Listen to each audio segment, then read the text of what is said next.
guys, what is up? My name is Faith and welcome back to Livability Beauty. Today we're going to be talking about what it means whenever your skin's barrier is damaged. So what your skin's barrier is basically it's your protection system on the outermost layer of your skin. It sits right on top and it really prevents any type of harmful chemicals or debris to come into the skin. Once your skin's barrier is damaged, it comes across a lot like sensitive skin. However, it is actually environmental and can actually be repaired over time. A damaged skin barrier often has sensitivity, redness, tingling, and itchiness. So if you're experiencing any of these issues, it might actually be because your skin is sensitized by your barrier function not being able to work the way that it should, as opposed to sensitive skin. This is really common for people who have never experienced sensitivity before but are currently experiencing sensitivity, or you've really struggled with trying new products because oftentimes no matter what it is,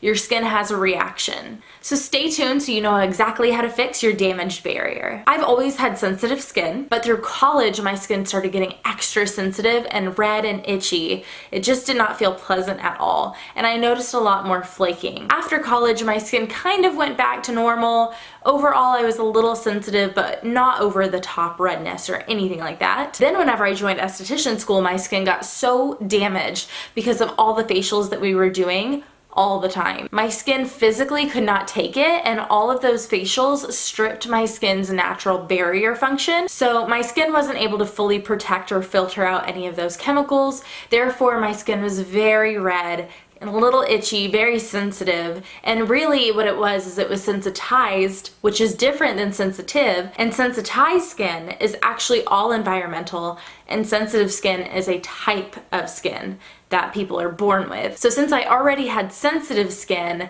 adding sensitized skin on top of it really just made my skin have rosacea-like symptoms. I could put literally anything on my skin and it would have an adverse reaction. Alright, so moving on to the tips. One of the best tips is to keep a simple skincare routine. I know it's so easy to get persuaded by all of the ads and the influencers and everyone coming at you with new skincare products that you just feel like you really need to add to your skincare.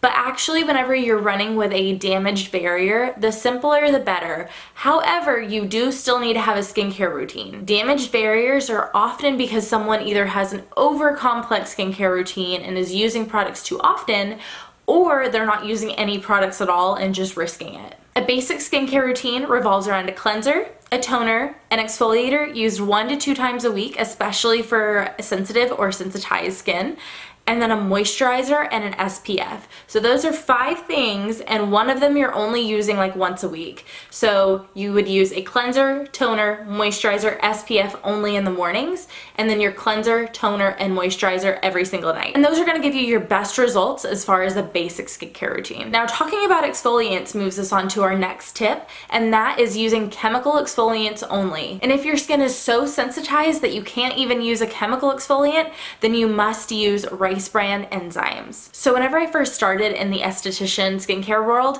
I was terrified of using chemical exfoliators on myself because I thought they were way too harsh for my skin, especially because it was damaged. However, that is not the case at all, and going back, I wish that I would have been using some mild chemical exfoliants then, just to really skyrocket my skin's barrier function. I recommend using something called a PHA, and that is a polyhydroxy acid. And the reason why I recommend those is because they're formulated for sensitive skin because the molecule is a little bit bigger than AHAs or BHAs. I'll be sure to link my videos on AHAs and BHAs and polyhydroxy acids down below for you so you can start to explore those.